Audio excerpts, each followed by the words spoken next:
Hi everyone! It's me again, Ilmoto Shamsham, at ngayong araw is mag-a-unbox po tayo ng new arrival Zebra Ritzy helmet.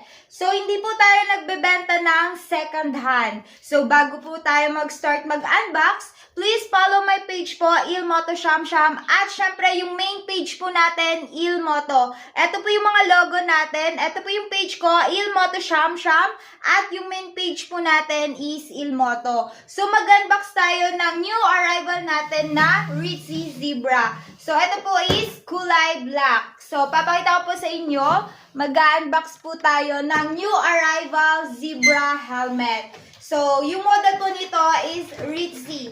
So, kulay black po siya. Meron po siyang kasamang free lens. So, yung kasama niya pong free lens is clear.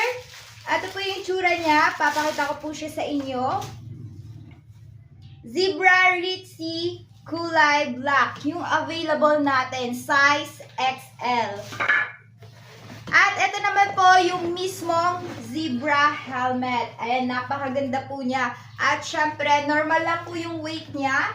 At yung maganda dito, kasi nga, modular po siya. Ayan, bababa na lang muna natin siya. So, modular po yung ating Ritzy po na Zebra. Dual visor. Ito po yung itsura niya. Available po ngayon ito on hand. Nandito lang po tayo sa Deca, Santa Barbara. So, papakita po siya sa inyo. Ito po is tinatawag na modular. Pwede nyo po siyang maangat. Ayan, ito pong maganda.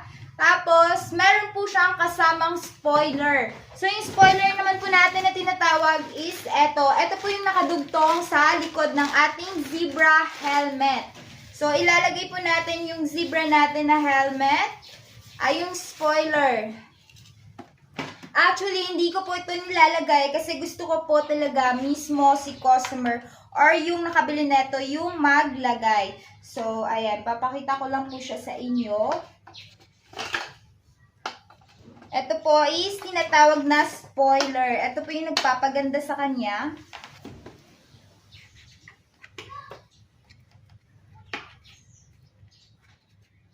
Ayan. Temporary ko lang po muna ang nilagay. So, may kasama po siyang spoiler. At syempre, meron po siyang kasamang free lens. So, ito naman po yung free lens niya. So, good news pala sa mga may gusto neto kung kapos-kapos sa cash. Pwede nyo po itong kunin through monthly installment via Salmon Financing. Tapos, pag magsa-Salmon po kayo, yung kailangan nyo lang po is one valid ID. Tapos, pwede nyo na po ito mauwi yung napakagandang helmet natin. May